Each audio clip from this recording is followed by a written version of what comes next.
Hi, everyone. My name is Brenda Victoria Castillo, President and CEO of the National Hispanic Media Coalition, and welcome to NHMC's Building Community.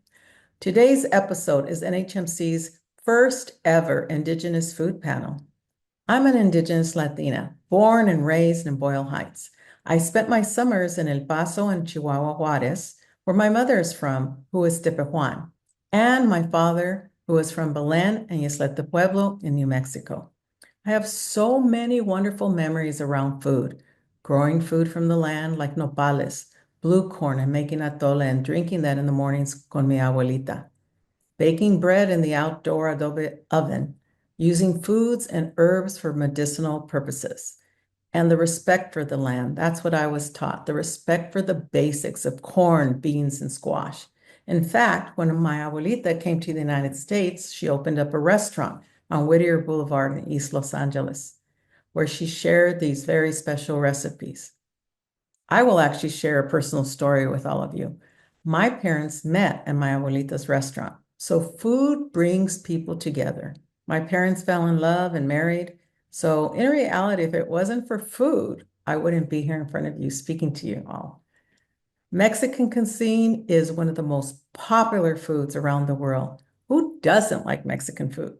But did you know that approximately 80% of Mexican food uses indigenous ingredients or techniques? Well, you are going to learn a lot from today's panel. It's both magical and spiritual. To help us with this discussion is Bill Esparza from Eater LA.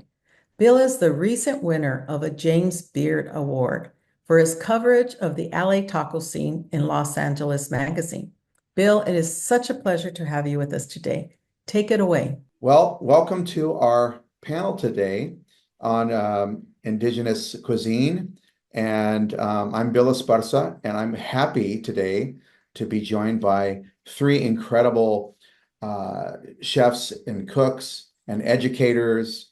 And so I have with me today Dr. Claudia Serrato, who is an anthropologist, chef, and educator, currently teaching at University of Santo Dominguez Hills, and who is all over the webs talking about decolonization of Mexican and other cuisines that have indigenous roots. And Chef Diana Davila from Chicago, chef and owner of Tocaya Antojeria, which I had the pleasure of dining at a couple years ago now, is really one of the chefs that's leading the charge there in Chicago. That's I think really adding another dialogue to what we call Mexican cuisine, along with Los Angeles, are the two places in the United States that are really creating this idea of Mexican cooking in America, Mexican American cooking, also getting in touch with other facets of that, which includes indigenous traditions. And also joining us is Chef Poncho Martinez of Poncho's Tlayudas, who is from Oaxaca, and he's a traditional Zapoteco chef. And he is part of an organization as well on the periphery of Cielo, which is an organization that provides interpreters and other services for indigenous people in the United States. So a person at the center of what's happening in the indigenous community today. And we are going to be discussing, something that's really important. I think people love Mexican cuisine. I'd say it's one of the three most popular cuisines on the planet, not just in America. It has gotten even more prominence with famous chefs that have spread the awareness of this cuisine, like Chef Enrique Olvera. But at the root of this cuisine is indigenous, not just indigenous dishes and ingredients, but the actual people that have preserved a tradition that's unbroken. Around the world, we see cuisines that have more popularity in media from European cuisines, and yet those cuisines are quite young. And a lot of them are using lots of indigenous ingredients of a place we call places we call Mexico, Peru, Colombia, Brazil.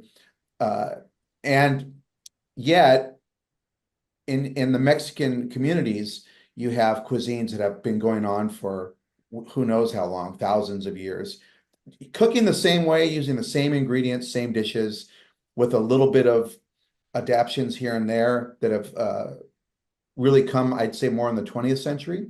So let's talk about this relationship. I want to go around and ask you, what is your personal story of your relationship with this food and what we call Mexican cuisine, the modern country of Mexico?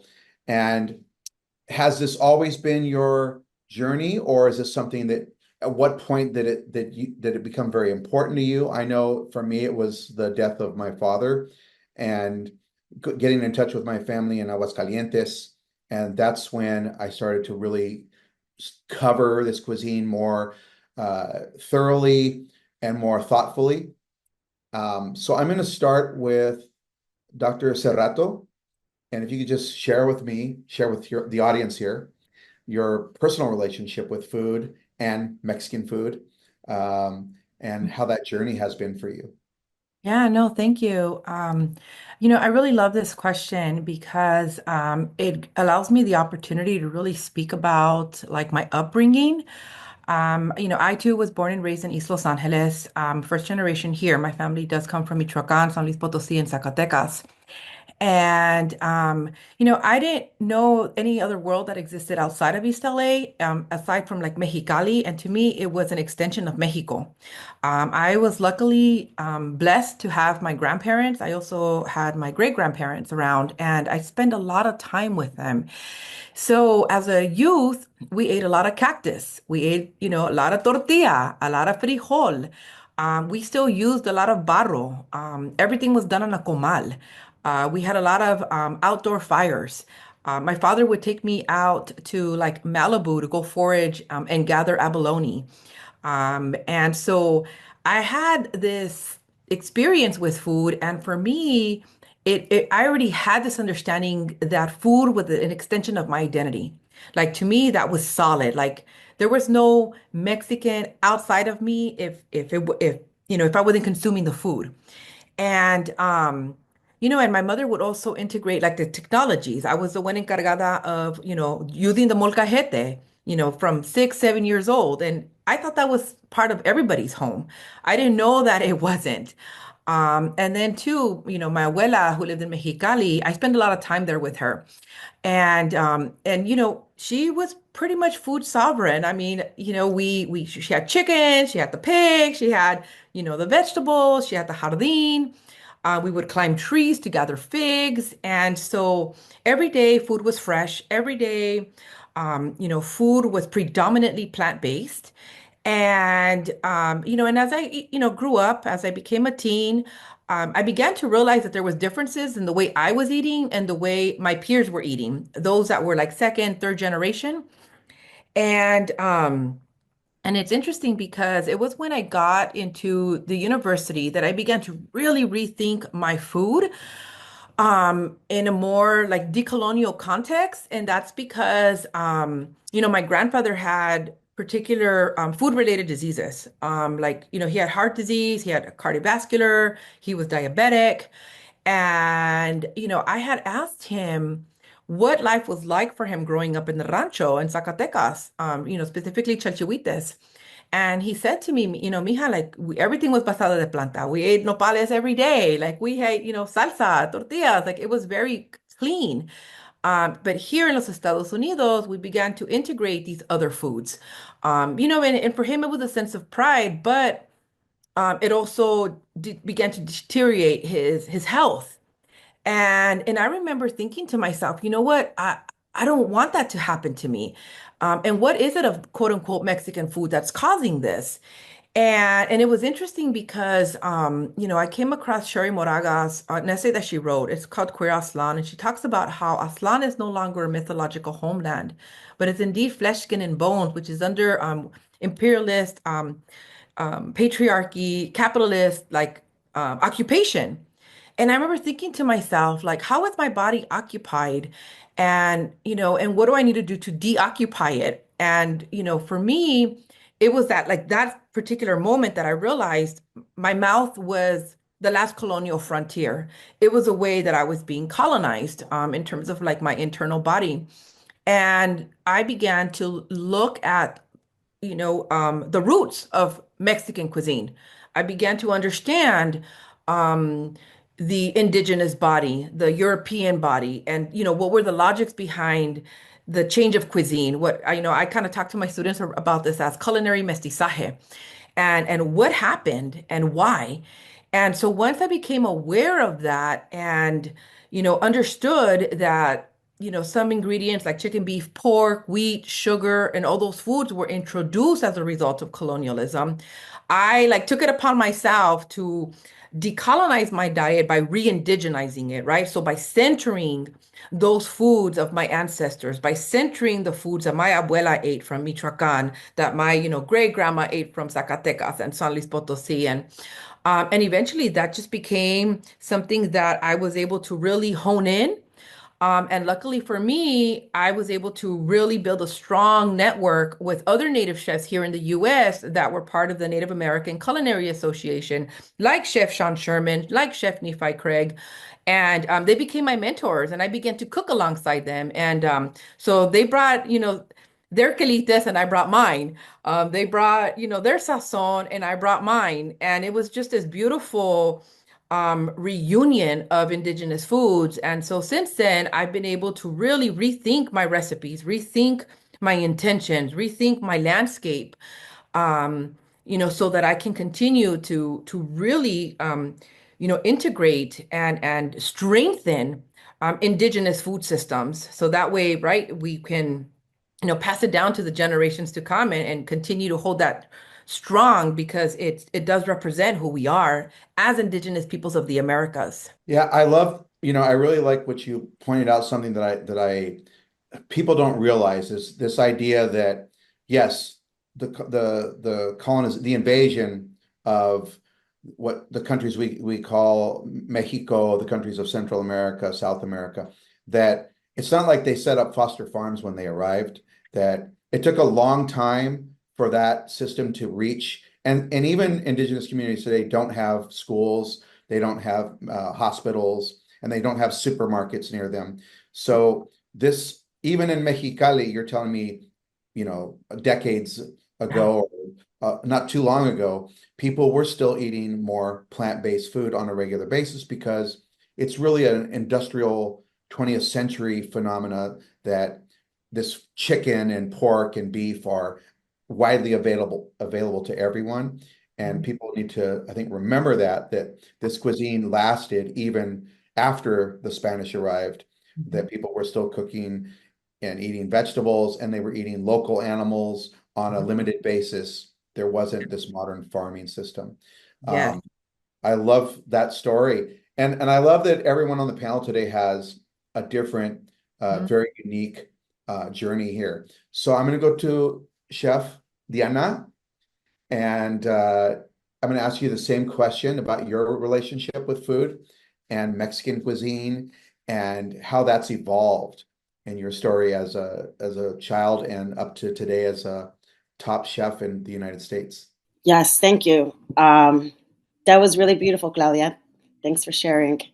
Um, yeah, I think very similar in a sense of, food is very important, I would say, in Mexican culture. And um, I feel like I've always been around food. The women in my family, as in large part, I mean, women are in charge of cooking and feeding your family.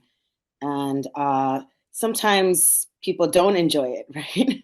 And so I feel like uh, mi abuelita Cruz, mi tía Rosa, my mom have always been, they always enjoyed it very much. It was almost like a power to them and an honor to be able to feed their family, to entertain. And they even, I feel like they even took it a little bit further as well in learning about actual food.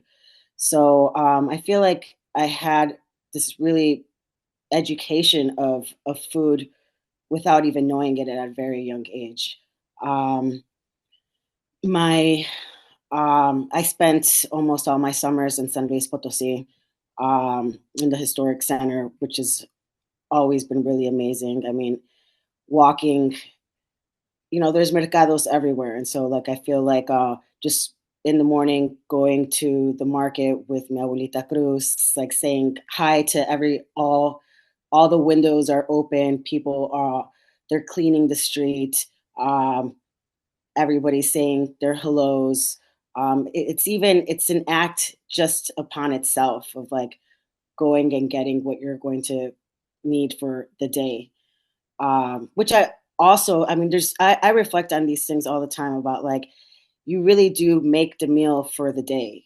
It's not like, oh, I'm gonna cook this for the week, or I'm gonna like it really was cooking something for the day. Um, so I really remember, I love those memories that I have of going to the market with mi abuelita, and then also just I feel like with my aunt, once mi abuelita passed away, with my aunt, she would cook something different Monday through Friday, something different every single day. That's how much, and she would always have books and magazines about whether where food comes from, whether the history of Mexican cuisine or indigenous food from Veracruz, or just all across the board. And she had all boys, and so I really took a liking. I became her favorite because I just loved to be in the kitchen with her all the time, and helping. And it was really something that was really unique as well because my uncle, her husband, was a doctor, and he came from like a really large family from La Huasteca Potosina and Tanquian. And he was the first one to go to school, like just hearing his story of like everything and all his travels to be where he is today. And he would always take clients at his home as well. And people would bring like for his services because he wouldn't charge. We'd have every day there would be frijoles, cecina, y queso añejado, and it would be like all sorts of like they would always bring like whether it's goats or cheese or um, different like a liqueur from what they would have in their land. And so it was always really beautiful to see and to work with all of these different ingredients, and to see really community, like and again, not, did I know that at the time that I wanted to be a chef? No, but I really always felt really connected to it, especially when visiting like these little pueblitos like Tanquian, and seeing sakawil being made, and pit cooking, and all of the elders being 90 something years old. I mean, it's incredible. And the health, like it really was, everybody was super healthy. So, um, yeah, I mean, I think even, again, like I thought that I knew that people weren't eating the way I was eating as a kid. And it was like really apparent. And I always felt like almost an ambassador, even at a young age, of wanting to talk about, how beautiful our culture, whether it was food, music, art. Um, Everyone in my house, I feel like, was always like sort of an artist. My mom would paint and sculpt and draw. My dad builds things with his hands. My sister works in film. My brother is a musician, and like food to me was my art. So um, I did end up finding out really soon as a young teenager that when I found out that like what do I want to do with my life, and I really did have a really magical moment where this like voice inside me said that I wanted to be a chef, that I was to be a chef. And it was, and I feel like later on, many years later, I also kind of had that special moment where it was another voice just telling me that I wanted to really dedicate my life um, to Mexican cuisine and learning about all of why we do things the way we do, where ingredients come from. And it's just really something that inspires me every day, that I read every day, that when I travel, visiting villages and always, I even did like an ancestry test, which my whole family did, which I think that was really, um, really unique because I guess I didn't know where I was specifically from, and I would ask my parents, and they're like, "Well, I mean, this is parents came from here, parents," and it was just um, a really, I think it's great when people find out kind of their history. Although I know that it could be ugly, but there's a lot of really beautiful, especially my last trip to actually Oaxaca was because I started getting a little bit bitter, I feel like, and a little bit angry the more and more I would read sometimes of like even just thinking of like all of our last names, how they're Spanish and no longer, like, you could really feel like a lot has been taken and you could feel a lot of pain sometimes from that. But then in this last trip that I had, um, I feel like I've been cured of that. And I was really able to see also all of the sure there is a lot of that, but then there is also just the beauty of how things were able to come integrated, and also how I feel that many people are actually reconnecting and learning this history and reconnecting, like how Claudia said,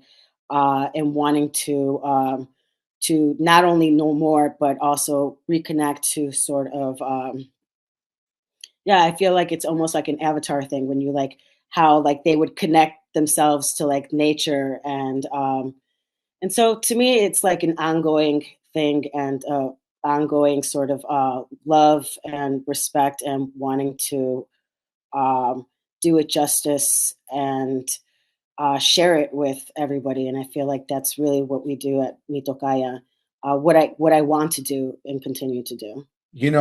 I can see that on your menu. I mean, I was looking at a menu today as well as when I went there, but the way you approach the concept of antojitos in Chicago, under these circumstances that and all your diverse experiences, it's you can see that play out on the menu, which is really beautiful. And it's delicious too.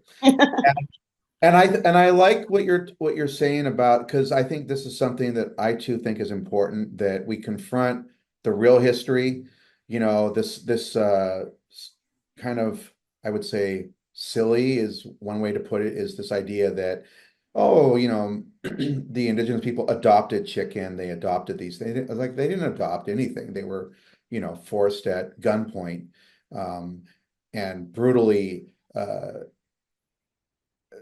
had things taken away from them. But understanding that, and also seeing how the resistance has kept this cuisine alive and the communities, and how really it influences, like it has an outsized influence, despite what a lot of people say, on European cuisine, compared to the influence that the not real influence European cuisine has on the culture. The culture has not changed the way it cooks. And I continue to say that and have discussions with people about that. So what you're saying is it is important to see to be optimistic about it, today, as you guys, all of you go through your journeys. And so going to Santo Domingo Albarradas, where Poncho, his experience has been one of an indigenous life from birth until, his Tlayuda pop-up. And so, Poncho, I'm asking you the same question about your relationship with food, going back to your mother's kitchen. I know you've shared some of stories of growing up in a cocina de humo in Santo Domingo Albarradas, and it's also unusual for a Oaxacan man to enter the kitchen and be taught the recipes and be handed the recipes. So, can you tell me about your story, Poncho? as in food and what we call Mexican food today, and in your case, Zapoteco cuisine? Yeah, just so thank you. And I can have again. Thank you so much again. I hear okay. My story is that my first day I was born in the kitchen. You know, so many people was waiting outside with a mezcal because they have a new member in the family. And the thing I remember in my mom's kitchen is when she used to make the small tortilla. She puts salt in it and she makes like gordita. Hey, this is for you. This is for babies. This is for babies. And then uh when I start um to walk to know the real life, she or my dad always remember always he used to say babanya babanya. I think yeah I can't forget that part because they say, hey, wake up, it's time to go. Hey, wake up, it's time to go. Coffee is ready because our coffee is like the best coffee. No decaf, no espresso, nothing. It's just coffee. And then he say when he introduced me how to treat the corn, he never said me, let's go to clean the field. No, let's go to clean around the milpa because we have to have the very good elote. Yeah, they invite us to do something bonito, something bonito to grow the milpa. And then I go up eating elote. I didn't know I was eating organic elote, organic squash, organic quelite, everything until I got here. When I was 11 years old, um, they sent me a music boarding school. In music boarding school, they taught us to clean, to mop, to wash the dishes, to how to feed the fish, the fishes, okay, and the chicken, the pork, the pigs, the lambs. They taught whole school how to survive. Okay, when I was like 16 years old, I really know a lot of things. Okay, in the boarding school, they taught me saying, "Hey, Poncho, I have something for you." One of the ladies, and they say, "Mijo, tienes que aprender esto. You have to learn this part. Make scrambled egg because today all people have the opportunity to go to school.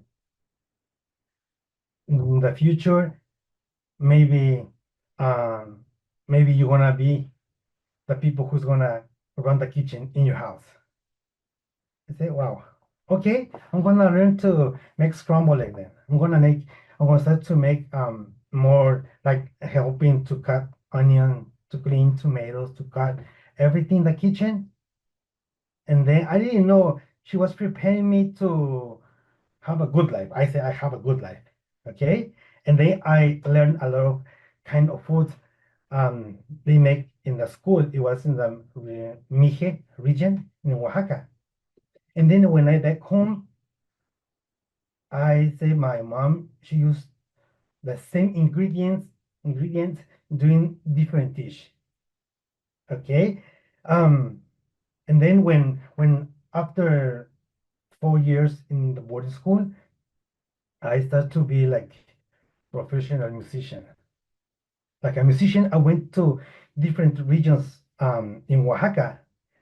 I start with the region, Mije region or the Zapotec region, Mixtec region, region, and we went to Mexico City to have different platillos with the same ingredients.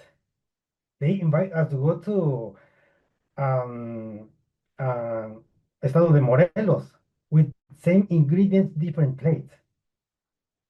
And then in my life, when I moved to LA, I start to work the restaurants.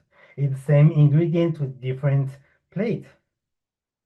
Yeah, that's why I learn different foods. I learn different platillos.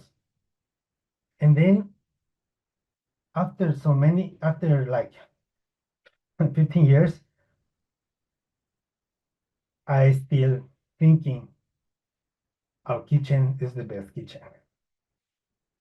We use organic corn, organic beans, organic chili, and a lot of things. I work different restaurants, like Japanese restaurants, like Italian restaurants, Ethiopian restaurants, and they use almost ingredients we use back home. But only thing here they say we use organic products because wow, we serve the best quality food. But I say really, in my hometown when I go up, I um I used to clean the fields because we thought we're gonna have a good elote. And I remember my dad when he invited me to go to field to clean because they say es temporada de sembrar. Mabijinje, ya rubinre. That word is like you can hear every day on the street in LA. Okay, okay, okay, okay. That word you can remember every day. Mabijinje, ya rubinre. Babanya makucha. That word you have it here and every day in my house. Okay? They taught me the important things to feed the earth before you start to work. It's very important go to clean to talk with the earth because the earth they says la tierra está viva. La tierra te da todo. This is that the words they use, like old people. They know everything. They know a lot of things. I think this is the best school to go to learn. I think this is a good place, the best people who knows a lot of things to learn. That's why when I'm here now, and I went to different restaurants, they use the same ingredients, different plates, different names. Of course, now we're gonna have, okay, you read an article days ago. We're gonna have a red spot. We're gonna have a restaurant with the same ingredient with Zapotec's name because there's a lot of plates. I know in Zapotec, in this case, Miscuan. Many people say in Spanish they say amarillo. Yeah, some people will say the amarillo it's yellow. No, for us amarillo it's food. That's why I can't put the names only in Spanish or English. Of course, we're gonna have the name in Zapotec because I don't know how to say that in Spanish, even in English. Yeah, it's not one, it's two, it's not so many plates. Like this is another soup with eggs. Friends call it porch egg soup. But ours is they call it rebantone. When you break the egg in water, have a little tail. That is the difference. How you explain that in English or in Spanish? I don't know. But it's called rebantone. Or another thing is cooking. Yeah, it's tortilla, cooking. It's the paste of chili. How you make that one is very easy, but how wanna say that? It's okay. I was thinking again. It's like hot dog. What? Why? What was the hot dog? Because I didn't know hot dog in Oaxaca. I came from the Sierra to the city to go parties and then go back to the Sierra again. When I moved to LA, I say hot dog, hot dog. Say, ¿qué es eso? ¿Qué es eso de hot dog? I went today. It smells so good. Onion, mustard, mayo, and wow, it's called perro caliente. Why? Why is perro caliente? I don't know. But if you said that in Zapotec, no, perro está sudando, perro está caliente. I don't know. Yeah, but our plate, we're gonna have a name in Zapotec, and then we're gonna write names under the name. Yeah, it'll be a little bit hard, but it's the thing we have. So now I'm here again. Thank you again to invite me here, have you here, and if you one day come to LA, just Google Poncho Tlayudas and I wait for you. There are anthropologists that are not from our communities that want to look at written records, and like we can look at communities today and we can say we don't need. They're showing you exactly how they have not changed, and while all of you here might have recipes from your grandmothers, or you might even know of a great grandparent where our older relative more distant, but these recipes, who knows how long they go? When you're still eating the same way that, European cuisine was more disrupted than the indigenous cuisines of what we call Mexico. And so those lines go back and so far. So I think it's very important. And how about you, Chef Davila? How did it affect you, and how did you feel about Mexican cuisine and specifically indigenous cuisine getting its recognition in 2010 on this Michoacan paradigm, which when we think about it, this is like the first modern cuisine in the world. It had a modern technique of nixtamalization. It had a complete diet, which did not exist in most parts of the world. So even though it's simple, as you say, Dr. Serrato, it's also super modern and progressive and healthy. And even the system of eating it was healthy, not using dirty bowls and made of wood that's unfinished, but actually eating out of gourds, eating with tortillas, eating with tamales. So can you elaborate, please, Chef Diana? I think that it's something, I mean, there's a big sense of being proud of that. And I feel that a lot of times we, again, don't realize as we're growing up why we do things the way that we do, right? And so it's been really kind of an honor for me something I love to do at the restaurant, that I've been able to kind of see with everybody, with our staff uh, since day one. And every day is sharing with them things that they had no idea about, like, yes, the whether they're dishes, and then also knowing that, hey, this is, yes, we are the ones that first cultivated corn. Look at all of the things that we could do with corn, and like beans, like being able to get beans, like we get beautiful heirloom beans that are being made where they were first ever cultivated um, in Mexico, and like sharing these stories, and really makes them again take a look at the beans that they were eating when they were young, to now be like, who always had a pot of beans in on your stove growing up, and everybody raises their hand, like how many different ways did you eat beans, whether they were enfrijoladas, whether they were fritos, whether they were, just all sorts of, like, or how that was, or revueltos con huevo. I mean, all sorts of beautiful things like that. And I feel like, um, again, it's reconnecting and things that they didn't really know, um, just how much that kind of unifies us in a way, and makes them in turn feel a sense of pride, and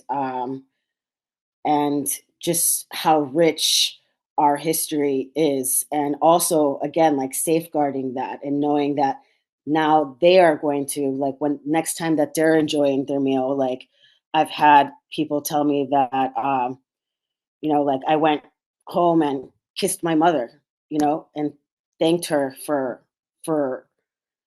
all of these meals that she's prepared for us, or I really liked a lot what Poncho was saying about it is very much um, treating the earth, right? Like when you first wake up and going out and actually um, you have to take care of your piece of land because that land takes care of you.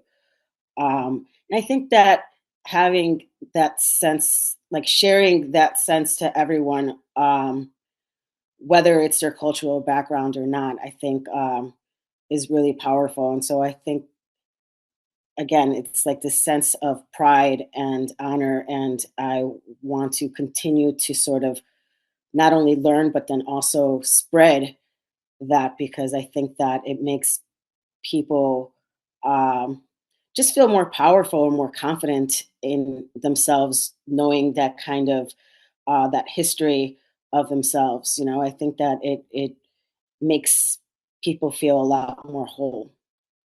I mean, this discussion that you're all having about this is, uh, it's all coming back, right? People are talking about chinampas now a lot, and how that could be a future farm, a future farming system that was obviously been created by indigenous people. The milpa, and this whole idea of farm to table that again has existed in indigenous communities forever, and that modern kitchens are taking credit for, even California cuisine that existed before Alice Waters, and it was and has been preserved by not only indigenous people of what's now Mexico, but indigenous people of California, which probably had the most diversity in tribes and different language groups. So it's you go ahead, Poncho. And the only thing I want to say too, uh, in our communities in LA, so many people, of course, they making champurrado with flour rice. What happened with this one? We're losing the nutrition. We're losing the taste. It's not, it's not, we can call it champurrado ceremonial anymore because what happened here? It's hard to find a good maize, organic maize. If you find good maize, it's too expensive. Only if you have a good job, you have a little bit more money, you can have it. But other people, when the family is big, they can't, I think. But now the thing we have here is it's so hard for people living in LA who comes from Oaxaca. Okay, because back home we make the corn tortilla. Yeah, corn tortilla. When we have the champurrado, we use the corn. Here is the long process to make the nixtamal or to find a good maize, like I said, and people now they're losing the nutrition, the tasting, the ceremonial. Yeah. Okay. Well, we have time for one more question to all of you, and this is, I think going to be possibly one of my favorites today. And I want to thank the NHMC for bringing us together today. I'm here with Chef Poncho of Poncho's Tlayudas, Chef Diana of Mi Tocaya Antojeria, and Dr. Claudia Serrato of University of Santo Dominguez and Hills, and having this wonderful discussion. So I want to ask you all something very personal about in your kitchen, your restaurant, your home kitchen, your classes. What are some of the really indigenous spirit practices, ingredients, essences that you can talk about in a dish that's really special to you, that connects you with uh, your family, ancestors, your community? So I'm going to start with Dr. Serrato. I love that question. Just yesterday, I wrapped up one of my classes. It's on Chicana narratives and Indigenous women voices. And we ended it with, I prepared an atole for my students. It's a blue corn amaranth pecan milk atole. And for me, I grew up drinking a lot of atole. I loved atole. For me, it was just a reminder of like my ancestors loving me. It felt like a cobija. And I wanted to do that for my students. And I felt like, we sat in a circle and, les canté. I sang them a song. And, we talked about Mother Earth. We talked about Tonantzin. We talked about how important it is to stay connected and to not forget. And we also talked about our first life, the womb as environment, as our first environment. And many never had mothers or never met their biological mothers. Some were never given milk. And so we talked about atole as nourishment, atole as a connection to our earth womb. And so for me, preparing blue corn amaranth pecan milk atole, it's a way to reconnect. It's a way to rebond. It's a way to remember, revitalize, again, reconnect. And so I do nixtamalize my blue corn. And so that's what the proceso is. I nixtamalize my corn, I grind it, I sing to it, I thank it.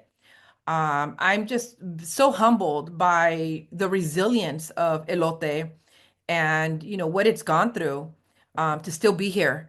I also grew up eating a lot of pecans, and I never called them pecans. I just knew them as nueces. And it wasn't until I got older that I realized they were pecans I was eating. And so I like to soak my pecans. I like to activate them is the term that I use. So that way I could release the healthy fats that come out. And I turn it into a leche, a milk. And I also have a deep appreciation for amaranto. I mean, it grows wild in my yard. And I love amaranto because it's a testament to how important life stages are, because you can eat it in all its different life stages, from micro to a sprout where you could eat the hojitas to a seed. And so I like to pop my amaranth, and it's also a really high protein source.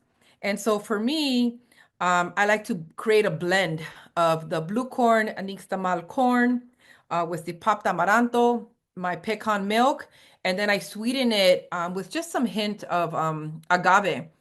And I let it simmer in my olla de barro.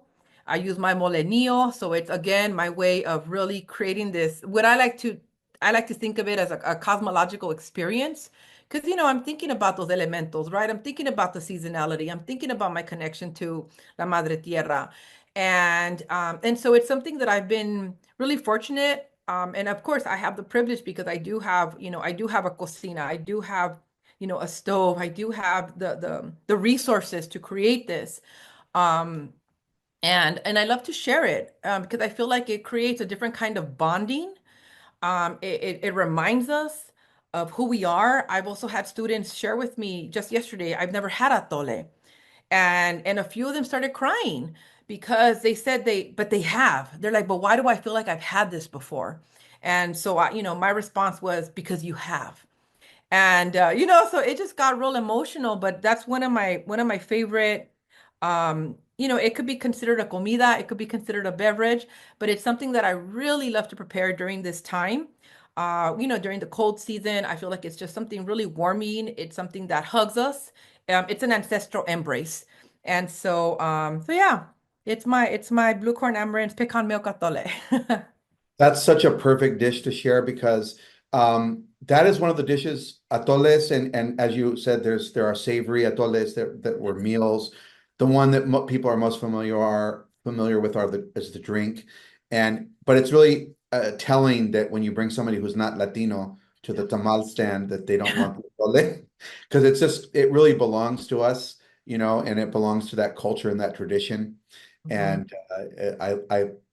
and the more you learn about it, you learn how much a big part of the cuisine it still is and was. And so thank you for sharing that. That's a lovely dish. Chef Diana, can you name your dish that really connects you to the indigenous traditions of Mexican cuisine? So, I'm always doing something different. So I feel like maybe like in my house, like there's some like favorites that um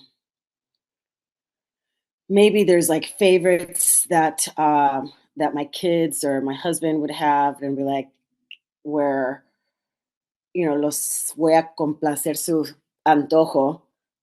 But I feel like I'm always trying to do something different. And I think that that's just something that's actually been engraved in me. I think I was saying earlier about how, you know, the women in my family just always did. Like, there wasn't just like one set thing I mean, other than like mi abuelita Cruz, she was from Chihuahua, so she would actually do tortillas de harina. And she would always have that for la cena, queso fundido con tortillas de harina. She Yeah, would that's what you said always do about that. cooking for the day, cooking for the Yeah, day. like cooking for the day. But yeah, I'm always making something different. I feel like, um, and kind of sharing the story of why I'm making it or the history of it. And I mean, so much where like my kids are just like, "Oh my God, mama, like enough." But I mean, obviously, it's going to be something that they are going to remember, and they're like, "Oh, this is why we like." So whether we're making, you know, sopa with sopa de frijol, and we're making little masa chochoyotes and putting them in there, or actually making masa or tamales or enchiladas potosinas, because that's something where in San Luis that are like, or tacos rojos, or like tacos rojos, enchiladas potosinas. Those are like some of um, their favorites that I, make a lot for them. But I feel like I'm always trying to make something different, um, because I'm always just like reading up and trying to, I feel like when I read about things, I feel like it's almost like one of my superpowers is to like I'll dream about it and then kind of imagine myself in that time and making it, and I feel like I know what it tastes like. And so then I'll wake up and then I feel like I know what I have to do to make it taste like that. Um and it's like for a long time that was something that like I was very, very scared to lose, or to like explore, because I'm like, if you know more about it, then maybe you're gonna lose it. So, but like that's so I'm always making something different. Um, I'd say that something that I always like around this time and that always reminds me of my father would be ponche. Um, so it's funny that it's a beverage. You're talking about atole, and then for me, ponche I think is really beautiful about how all these acidic, beautiful fruits kind of come together. Uh, all these natural sugars kind of just like melt into one another and make like this fruit punch that that gets cooked down and just like really just tastes like I don't know, the sweetness of Mother Earth, right? So that's one of my faves. Yeah, I love how it's so tied to your family and your family's traditions and the variety of regional cooking styles. Um, so Poncho, so for you, what is the dish from Santo Domingo Albarradas, the first city of the Sierra Juarez, that gets you in touch with the traditions of your family? Okay. And the dish I mentioned this one and a few minutes ago, and it's the amarillo. The amarillo, you can make amarillo with pork, amarillo with chicken, amarillo with hongos, or amarillo with beef. Wherever they say, whatever antojo tienes, just make it with kind of meat you want. When you have the amarillo ready, you serve it with a tortilla embarrada de frijol molido con hierba de borracho. que es el platillo, the best platillo we make with new corn. New corn, nuevo maíz nuevo, perdón, maíz nuevo. Y también el maíz nuevo, así como lo mencionaron hace un ratito, se hace para nosotros, hacemos el Nisia Pichín, que es el atole de maíz nuevo con espuma de cacao. Eso es el atole de espuma que llamamos, que lo podríamos traducir en español y en inglés lo trabajamos después. Primero tenemos el Nisiapichín, que es en zapoteco y traducido más o menos a atole de espuma en español. Esos son los que tenemos hasta el día de hoy. That's why when we said Mabijinje, Nisiapichín. Wow. It's like when you hear las posadas vienen. Remember the posadas, they serve café, champurrado, tamales, blah, blah, blah, blah, blah, blah. It's when they say magijin, pichin. It's time, la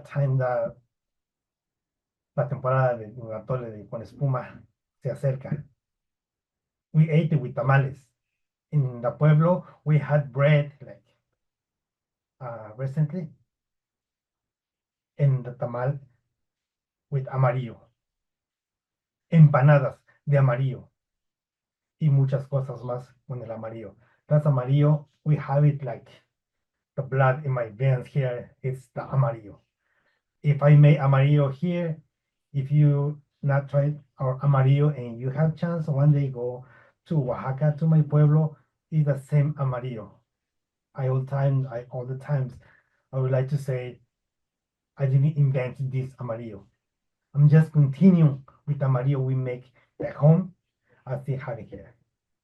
We make Nisiapichin in LA because we bring the ingredients from Oaxaca, from Santo Domingo Albarradas. We have the best maize right there. Well, there you have it. We have Dr. Claudia Serrato, Chef Diana Davila, and Chef Poncho Martinez, all who are preserving traditions, talking about indigenous cultures, bringing them to the forefront and their traditions, and also recognizing that these traditions that come from the indigenous communities of Mexico, Central America, South America, are present all over the world. Next time you have a pizza margarita, let's acknowledge that that's an indigenous sauce on the top of it, tomato sauce. Created, and it's still alive. It's not from the past. It's alive and living now in all of you, and in your families and in your traditions and your dishes. So once again, I'd like to thank the NHMC for bringing us together today. And it was wonderful to speak with you all. And thank you so much for sharing your story. Sometimes it's hard to talk about these things. It's not like other food panels where people are just talking about ingredients and dishes, but there are real human stories here. And there's also what is going on in the indigenous community today. These communities are still under threat, and they're disappearing, and they're under stress. And it's really relevant here in the United States too, because of the forces that cause indigenous people to leave their communities. The people that don't want to leave their communities are coming to the United States. So the best thing we can do is remember it's about people, not just ingredients and food.